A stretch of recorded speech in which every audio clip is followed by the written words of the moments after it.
નમસ્કાર વિદ્યાર્થી મિત્રો, આગળના લેક્ચરની અંદર આપણે ત્રિપરિમાણીય સ્ફટિક રચના વિશેની માહિતી મેળવી હતી કે જેમાં એક સ્તર ઉપર બીજા સ્તરની ગોઠવણી કરતા હતા અને ત્યાર પછી આપણે જોયું તો બીજા સ્તર ઉપર ત્રીજા સ્તરની ગોઠવણી કરીએ તો એમાં બે પ્રકાર જોયો હતો કે જેમાં પહેલો પ્રકાર હતો HCP રચના અને બીજો પ્રકાર હતો CCP અથવા તો FCC રચના વિશેની માહિતી જોઈ હતી। હવે ત્યાર પછી આ જે સંયોજનો છે એમાં જ્યારે અણુઓની ગોઠવણી જુદા જુદા સ્થાન પર કરવામાં આવે તો એ અનુસાર કોઈ પણ સંયોજનનું અણુસૂત્ર શું પ્રાપ્ત થશે એમને લગતી ગણતરીને લગતા કેટલાક દાખલાઓ વિશેની વાત કરીએ। તો એમાં સૌપ્રથમ બેઝિક વસ્તુથી શરૂઆત કરીએ કે ધારો કે પહેલો દાખલો એની અંદર લઈએ કે એ જે પરમાણુઓ છે એ પરમાણુઓને હું ખૂણા ઉપર ગોઠવી દઉં અને બી પરમાણુ જે છે એમને હું ફલક પર ગોઠવી દઉં। તો એ પરમાણુને હું ખૂણા ઉપર ગોઠવું અને બે પરમાણુઓને હું ફલક ઉપર ગોઠવું તો મારા આ જે સંયોજન છે એ સંયોજનનું અણુસૂત્ર શું પ્રાપ્ત થાય તો એની ગણતરી કરીએ તો એ અનુસાર એમ કહી શકાય કે ખૂણાઓ દ્વારા કેટલો ભાગ રોકાયેલો છે તો એ ક્યાં ગોઠવાયેલા છે તો ખૂણા પર ગોઠવાયેલા છે। ખૂણા ઉપર ગોઠવાયેલા હોય તો એક ખૂણાનો કેટલામો ભાગ રોકાતો હોય તો 1/8 ભાગ રોકાતો હોય અને ખૂણા દ્વારા 1/8 ભાગ રોકાય એવા પરમાણુઓ કેટલા તો 8 પરમાણુઓ। તો એ પરમાણુની સંખ્યા કેટલી થઈ ગઈ તો એ પરમાણુની સંખ્યા થઈ ગઈ 1। બી પરમાણુ તો બી પરમાણુ ક્યાં ગોઠવાયેલો છે તો બી પરમાણુ ફલક પર ગોઠવાયેલો છે। તો ફલક કેટલી છે તો ફલક ટોટલ 6 છે। એક ફલકનો કેટલામો ભાગ રોકાય તો 1/2 તો 1/2 ભાગ રોકાય તો અનુસાર સૂત્ર એના બી પરમાણુની સંખ્યા કેટલી આવશે તો 3। તો બી પરમાણુની સંખ્યા 3 આવી એ પરમાણુની સંખ્યા 1 આવી તો સંયોજનનું અણુસૂત્ર તો પરમાણુ કેટલા જોયા એ પરમાણુ 1 જોયો અને બી પરમાણુ જોયા 3 તો સંયોજનનું સૂત્ર થશે AB3 પ્રકારનું આપણને પ્રાપ્ત થતું હોય છે। ત્યાર પછી બીજું વાત કરીએ તો આપણી પાસે જે સંયોજન છે એ સંયોજનની અંદર એ પરમાણુઓને ખૂણા ઉપર દર્શાવેલા છે અને બી પરમાણુઓને ધારના કેન્દ્ર પર દર્શાવેલા છે। તો આ સંયોજનનું અણુસૂત્ર જણાવો। તો એ પરમાણુઓ ક્યાં દર્શાવેલા છે તો એ પરમાણુ ખૂણા ઉપર મૂકેલા છે। તો ખૂણાઓનો સંખ્યા કેટલી તો ખૂણાઓની સંખ્યા 8। એક ખૂણા દ્વારા એકમ કોષમાં રોકાયેલો ભાગ કેટલો તો 1/8 = 1। હવે બી પરમાણુ છે તો એ ક્યાં આવેલા છે તો ધારના કેન્દ્ર પર આવેલા છે। તો ધાર કેટલી તો 12 ધાર। તો એક ધાર દ્વારા એક પરમાણુનો કેટલામો ભાગ રોકાયેલો હશે તો 1/4 જેટલો ભાગ રોકાયેલો હશે। તો એમના પરમાણુની સંખ્યા કેટલી તો એ પણ આપણને 3 પ્રાપ્ત થઈ તો બી પરમાણુની સંખ્યા 3। તો સંયોજનનું સૂત્ર શું પ્રાપ્ત થશે તો સંયોજનનું અણુસૂત્ર તો સંયોજનનું અણુસૂત્ર આપણને AB3 પ્રકારનું પ્રાપ્ત થતું હોય છે।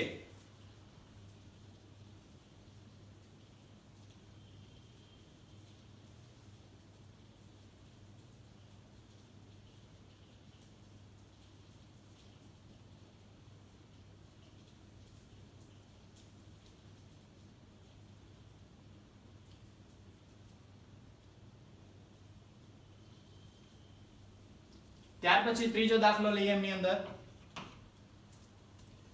એ પરમાણુઓ ફરીથી આપણે ખૂણા ઉપર દર્શાવી દઈએ। બી પરમાણુઓને હું અંતઃ કેન્દ્રમાં ગોઠવી દઉં તો મને ખૂણાઓ દ્વારા કયો ભાગ મળશે એટલે એ પરમાણુ ક્યાં ગોઠવાયેલા ખૂણા ઉપર તો એ પરમાણુની સંખ્યા કેટલી તો 1/8 * 8 = 1। તો બી તો ક્યાં ગોઠવાયેલા તો અંતઃ કેન્દ્ર પર ગોઠવાયેલા। તો અંતઃ કેન્દ્ર કેટલા હોય એક એકમ કોષમાં તો હંમેશા એક જ પ્રાપ્ત થાય। તો સંયોજનનું અણુસૂત્ર શું પ્રાપ્ત થશે તો એ આપણને પ્રાપ્ત થશે એ બી પ્રકારનું પ્રાપ્ત થશે। તો આ રીતે સિમ્પલ દાખલાઓ મેં પહેલા લઈ લીધા। હવે ત્યાર પછી એમની અંદર થોડોક ઉમેરો કરતા જઈએ। તો ચોથો દાખલો લઈએ એ પરમાણુ એ ખૂણા ઉપર ગોઠવાયેલા છે, બી પરમાણુ તરીકે ફલકના કેન્દ્ર પર ગોઠવાયેલા છે અને આ પરમાણુઓ જે ગોઠવાયેલા છે એમાં સ્ફટિકમાંથી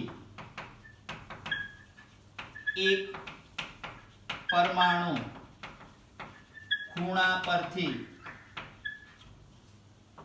દૂર કરવામાં આવે તો અણુસૂત્ર શું થશે?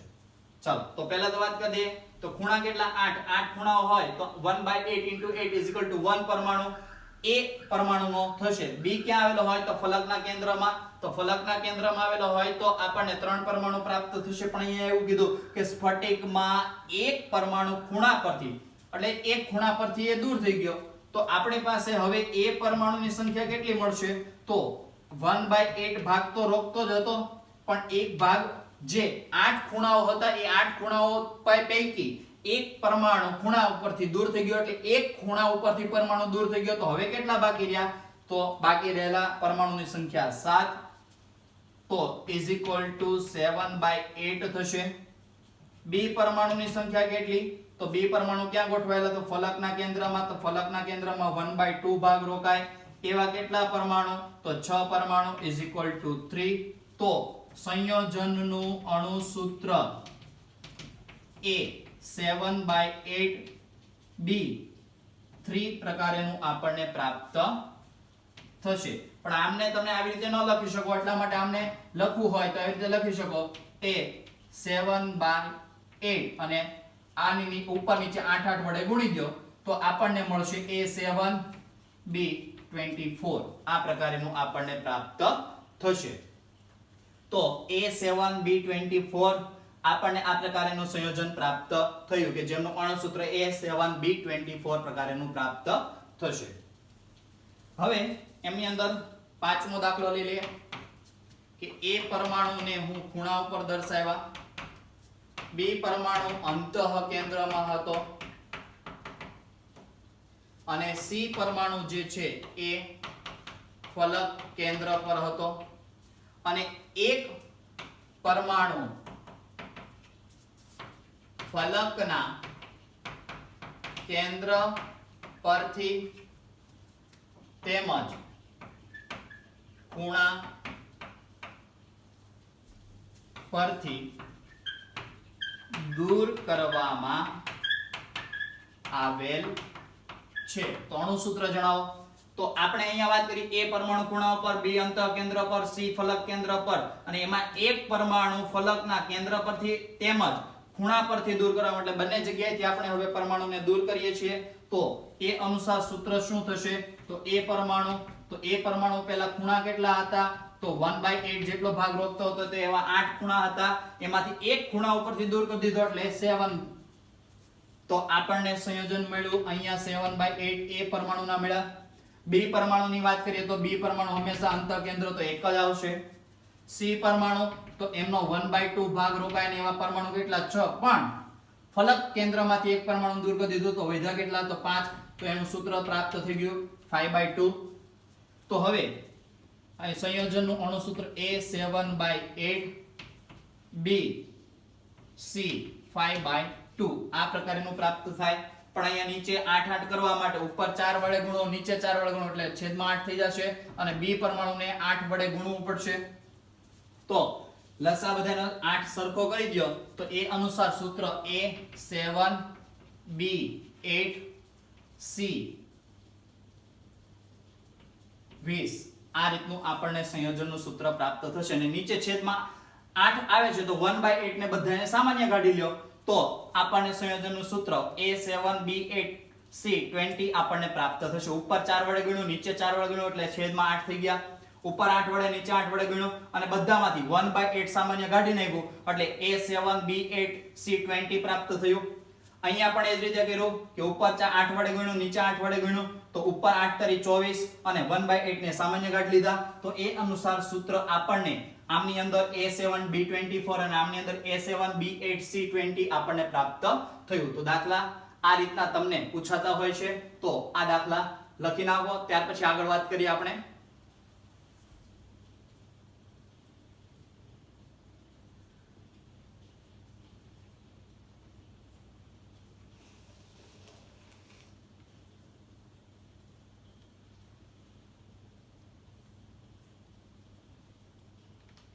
ત્યાર પછી આપણે ટેક્સ્ટ બુક ની અંદર કોયડા આપેલા છે, તો કોયડા 1.1 અને 1.2 ની વાત કરીએ તો 1.1 નંબરનો જે કોયડો છે એમાં એવું કહેવાય છે x અને y બે તત્વો રહેલા છે, જેમાં y ઋણ આયન છે અને x ધન આયન છે.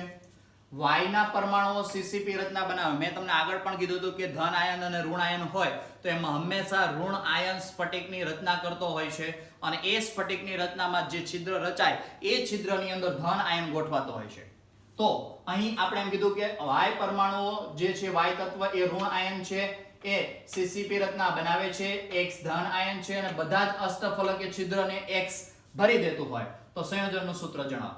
તો આપણે એમ કીધું કે જેટલા y પરમાણુઓ છે, જેટલા ઋણ આયન હોય, જેટલા ઋણ આયન હોય એટલા y પરમાણુઓ છે, જેટલા ઋણ આયન હશે એટલા અષ્ટફલકીય છિદ્ર હશે, અને y પરમાણુની સંખ્યા ઇઝ ઇક્વલ ટુ અષ્ટફલકીય છિદ્રની સંખ્યા. અને એ અષ્ટફલકીય છિદ્રને કોણ ભરી દે? તો બધા જ અષ્ટફલકીય છિદ્રને કોણ ભરી દે? તો x. તો અષ્ટફલકીય છિદ્ર ધારો કે y પરમાણુની સંખ્યા 20 છે. y પરમાણુની સંખ્યા જો 20 હોય તો અષ્ટફલકીય છિદ્ર કેટલા બને? તો એ પણ 20 બનશે. હવે અષ્ટફલકીય છિદ્ર 20 બન્યા તો બધા જ અષ્ટફલકીય છિદ્રને x પરમાણુ ભરી દે. તો x પરમાણુની સંખ્યા કેટલી? તો એ પણ 20 થઈ. તો x ની સંખ્યા પણ 20, y ની સંખ્યા પણ 20, અષ્ટફલકીય છિદ્રની સંખ્યા પણ 20. તો સંયોજનનું સૂત્ર શું થશે? x20 y20 જેવું થશે. તો 20 સામાન્ય કાઢી લો. તો આ અનુસાર આ સંયોજનનું જે સૂત્ર છે એમાં એમ કહી શકાય કે y પરમાણુ ઋણ આયન ધરાવે જે સ્ફટિકની રચના કરે. હવે સ્ફટિકની રચના કરે તો y પરમાણુની સંખ્યા ઇઝ ઇક્વલ ટુ y પરમાણુની સંખ્યા ઇઝ ઇક્વલ ટુ અષ્ટફલકીય છિદ્રની સંખ્યા.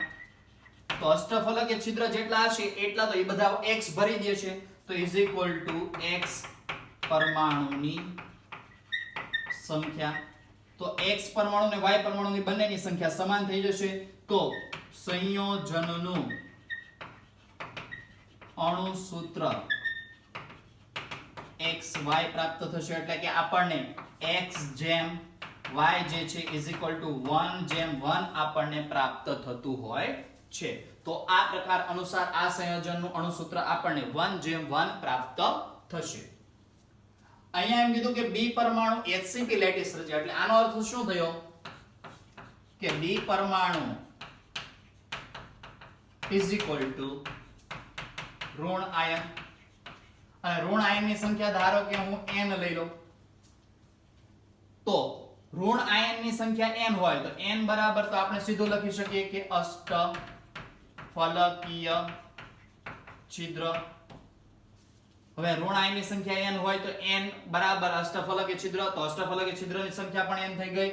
તો 2n એ શું થઈ જશે? સમચતુષ્ફલકીય છિદ્રની સંખ્યા થઈ જશે. એટલે કે સમચતુષ્ફલકીય છિદ્રની સંખ્યા બમણી થઈ ગઈ, જ્યારે અષ્ટફલકીય છિદ્રની સંખ્યા એના કરતા અડધી થઈ ગઈ.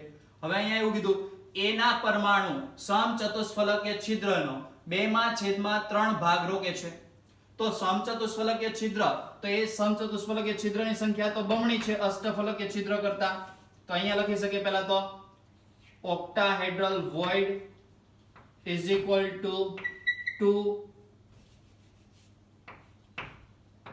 into octahedral void is equal to tetrahedral void. તો હવે અહીંયા એમ કહેવાય કે ટેટ્રાહેડ્રલ વોઇડ જે છે સમચતુષ્ફલકીય છિદ્રનો 2/3 ભાગ રોકે. કોણ? તો a પરમાણુ. તો a પરમાણુ કેટલો ભાગ રોકશે? તો 2/3 ભાગ રોકે. તો a ના પરમાણુની સંખ્યા કેટલી હશે? તો એ બમણી હશે. જ્યારે અષ્ટફલકીય છિદ્ર એટલે કે બી પરમાણુ, આ એ પરમાણુની વાત કરીએ આપણે અને બી પરમાણુની વાત કરીએ તો બી પરમાણુની સંખ્યા કેટલી હશે? તો ધારો કે 1 લઈ લઈએ તો આ બી પરમાણુની સંખ્યા 1 હશે તો એના કરતા એ પરમાણુની સંખ્યા બમણી હશે, કારણ કે એ બી પરમાણુ જે છે એ બે પરમાણુ અષ્ટફલકીય છિદ્ર રચે અને અષ્ટફલકીય છિદ્ર રચે તો જેટલા અષ્ટફલકીય છિદ્ર રચાય એટલા બી પરમાણુ હોય તો બી પરમાણુની સંખ્યા કેટલી હશે? 1 અને અષ્ટફલકીય છિદ્રની સંખ્યા કરતા સમચતુષ્ફલકીય છિદ્રની સંખ્યા બમણી હોય તો સમચતુષ્ફલકીય છિદ્રમાં ગોઠવાય કોણ? તો ધન આયન ગોઠવાય. તો ધન આયનની સંખ્યા કેવડી થશે? બમણી થશે. તો ધન આયનની સંખ્યા બમણી થઈ પણ એનો કેટલામો ભાગ રોકાય? તો 2/3 ભાગ રોકાય. ફરીથી વાત કરી દઉં, બી ના પરમાણુની સંખ્યા ઇઝ ઇક્વલ ટુ ઋણ આયન એટલા અષ્ટફલકીય છિદ્ર. બી ના પરમાણુ ધારો કે હું 1 લઉં તો એક અષ્ટફલકીય છિદ્ર મળશે. તો સમચતુષ્ફલકીય છિદ્ર કેટલા મળે? તો ઓક્ટાહેડ્રલ વોઇડ એટલે કે 1 એના ગુણ્યા 2 એટલે ટેટ્રાહેડ્રલ વોઇડ એટલે કે સમચતુષ્ફલકીય છિદ્ર આપણને 2 પ્રાપ્ત થશે. તો ધન આયન કેટલા ગોઠવાય? તો 2 ગોઠવાય. તો ધન આયન 2 ઋણ આયન 1 તો ઋણ આયન 1 દર્શાવી દીધો, ધન આયન 2 દર્શાવી દીધા અને ધન આયન જે ગોઠવાય છે એ ધન આયનનો સમચતુષ્ફલકીય છિદ્રનો કેટલામો ભાગ રોકાય? તો 2/3 ભાગ રોકી દીધો. તો સંયોજનનું સૂત્ર 4/3/1 a જેમ b is equal to 4/3/1 આપણને પ્રાપ્ત થશે. એટલે કે સંયોજનનું સૂત્ર A4B3 આપણને પ્રાપ્ત થશે. તો ફરીથી વાત કરી દઈએ કે આ જે સંયોજન છે એમાં A પરમાણુ 2/3 ભાગ રોકશે, B પરમાણુ તેમનો 1 પરમાણુ. તો જે અહીંયા A જેમ B આપણને 4/3 જેમ A પ્રાપ્ત થયું તો એ અનુસાર સૂત્ર A4B3 પ્રાપ્ત થશે. કારણ કે આમની અંદર ઉપર નીચે 3 વડે ગુણી દઉં, 3 વડે ભાગી દઉં અને 1/3 ને સામાન્ય કાઢી લીધું તો સંયોજનનું સૂત્ર A4B3 અને 1/3 ને સામાન્ય કાઢી લો તો A4B3 આપણને સંયોજનનું અણુસૂત્ર પ્રાપ્ત થતું હોય છે. તો આ બંને દાખલા લખી લો.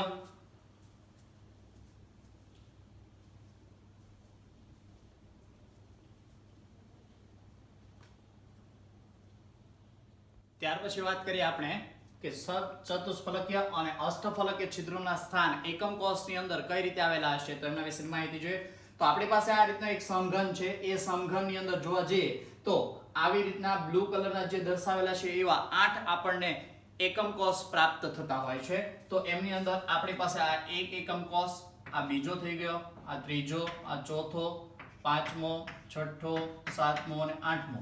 તો આવા 8 એકમ કોષ જે પ્રાપ્ત થાય છે એ 8 એકમ કોષ પૈકી આ બ્લુ રંગ વડે મેં જે એકમ કોષ દર્શાવેલો છે એને હું અલગ તારવી લઉં અને એ અલગ તારવું છું તો એમની અંદર હવે આ જે એકમ કોષ છે એમાં એકાંતરિત જે પરમાણુઓ રહેલા છે એ એકાંતરિત જે પરમાણુઓ છે ખૂણા ઉપરના પરમાણુઓને હું લઉં તો આ એકને લીધો, આને મૂકી દીધો, આને લીધો, ત્યાર પછી આ એક ખૂણાને લઉં છું, આ મૂકી દઉં, પાછો આને લઉં, આને મૂકી દઉં. તો એ રીતે એકાંતરિત પરમાણુઓ મેં લીધા ખૂણા પરના અને એ એકાંતરિત પરમાણુઓને હું 4 પરમાણુ જે મને પ્રાપ્ત થાય છે એ 4 પરમાણુને હું જોડી દઉં તો અહીંયા તમને ખ્યાલ આવશે કે આ 3 પૈકી આ 3 જે અણુઓ છે અને ચોથો અણુ તો એ રીતની આપણને આ 3 અણુઓ એકબીજા સાથે જોડાયેલા છે અને ઉપર એક ચોથો એવી રીતે સમચતુષ્ફલકીય છિદ્ર આ એક એકમ કોષના વચ્ચેના ભાગમાં સમચતુષ્ફલકીય છિદ્ર આપણને જોવા મળતું હોય છે.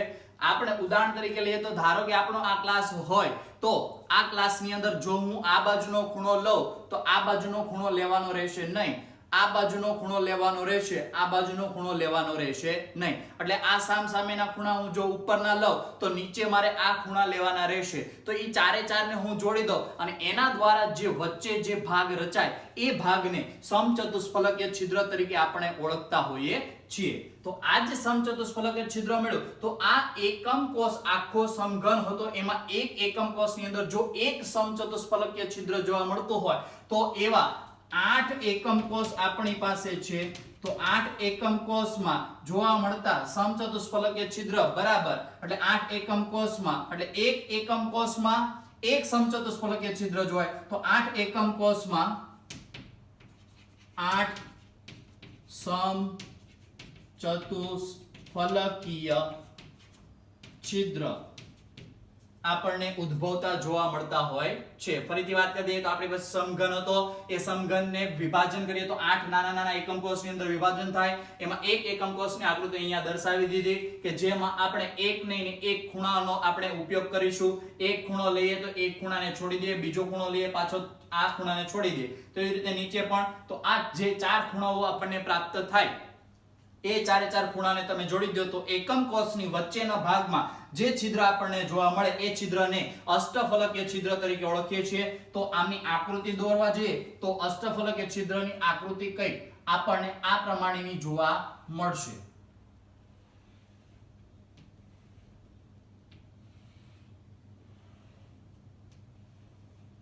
તો આમની વચ્ચેનો જે ભાગ આપણને જોવા મળતો હોય એ ભાગ આપણને અષ્ટફલકીય છિદ્ર તરીકે આપણે ઓળખી શકીએ છીએ. આ એક પરમાણુ ઉપરનો લીધો એટલે કે આ બીજો જે પરમાણુ છે એમને અહીંયા દર્શાવી દઈએ, આ ત્રીજો પરમાણુ, આ ચોથો પરમાણુ, ચારે ચારને જોડી દઈએ તો વચ્ચે આપણને જે જગ્યા જોવા મળશે એ જગ્યા આ જે ભાગ હશે એમને આપણે ચતુષ્ફલકીય છિદ્ર તરીકે ઓળખતા હોઈએ છીએ.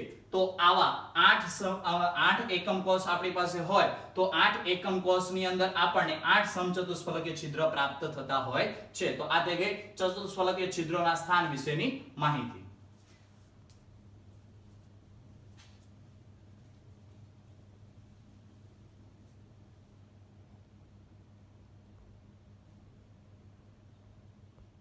તો અષ્ટફલકીય છિદ્રોના સ્થાનની વાત કરીએ તો અહીંયા આકૃતિમાં દર્શાવ્યા અનુસાર આપણી પાસે એક સમઘન હતો.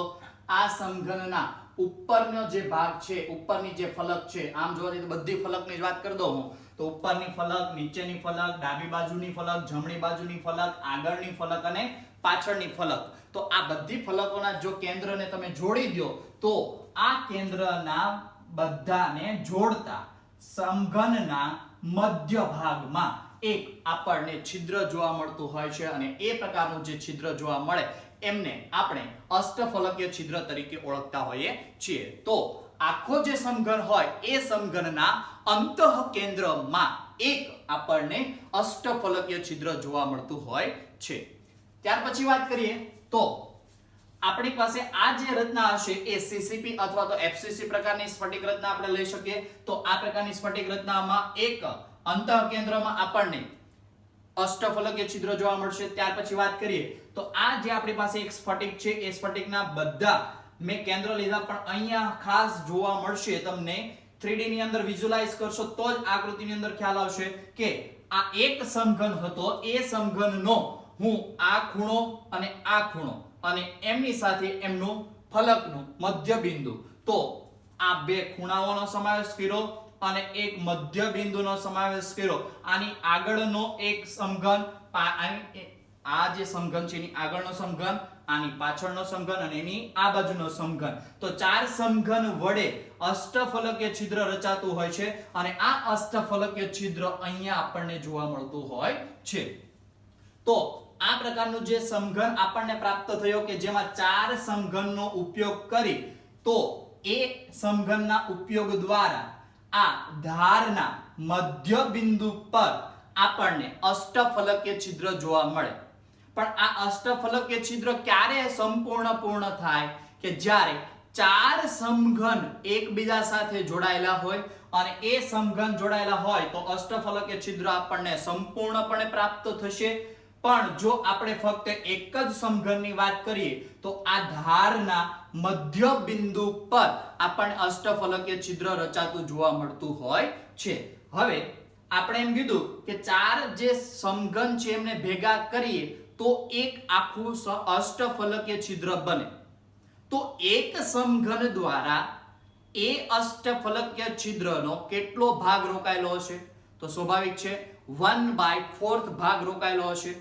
તો આ ફલકના મધ્ય બિંદુ પર અષ્ટફલકીય છિદ્રનો 1/4 ભાગ રહેલો હશે. હવે આ 1/4 ભાગ રહેલો હોય તો આખા સમઘનની અંદર એવા અષ્ટફલકીય છિદ્ર કેટલા હશે કે જે 1/4 ભાગ ધરાવતા હશે? તો એમની ગણતરી કરીએ તો એ અનુસાર આપણે એમ કહી શકીએ કે એક જે ધાર હતી એ એક ધાર પર 1/4 ભાગ આપણે અષ્ટફલકીય છિદ્રનો રોકાતો હતો.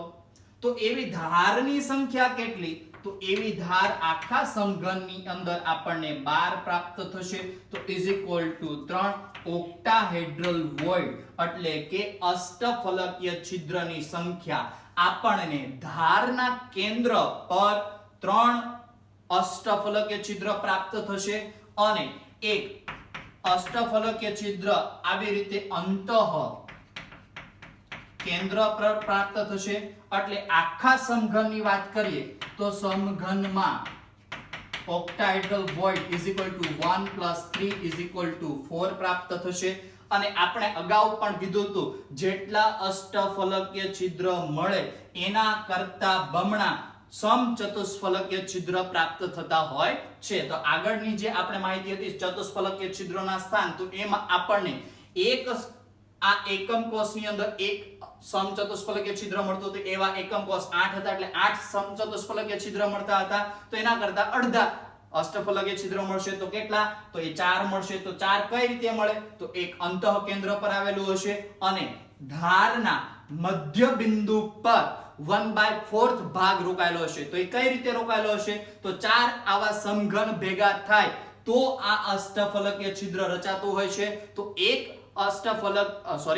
સમઘનમાં અષ્ટફલકીય છિદ્રનો કેટલામો ભાગ રોકાયેલો હશે? તો 1/4 ભાગ રોકાયેલો હશે. ક્યાં આવેલો હશે? તો ધારના મધ્ય બિંદુ પર. તો એવી ધાર કેટલી? તો ધાર 12 ધારનો 1/4 ભાગ ભેગો કરો તો 3 અષ્ટફલકીય છિદ્ર મળશે. તો ટોટલ અષ્ટફલકીય છિદ્રની સંખ્યા આપણને 4 પ્રાપ્ત થતી હોય છે. તો આ થઈ ગઈ આપણે સમચતુષ્ફલકીય છિદ્ર અને અષ્ટફલકીય છિદ્રના સ્થાન વિશેની માહિતી. તો આ જે માહિતી છે એ લખી દો અને ત્યાર પછી આના આગળ કે જે પેકિંગ ક્ષમતા છે એ પેકિંગ ક્ષમતાની ગણતરી વિશેની માહિતી નેક્સ્ટ લેક્ચરની અંદર જોઈશું. અહીંયા આપણો આ લેક્ચર પૂરો કરીએ છીએ.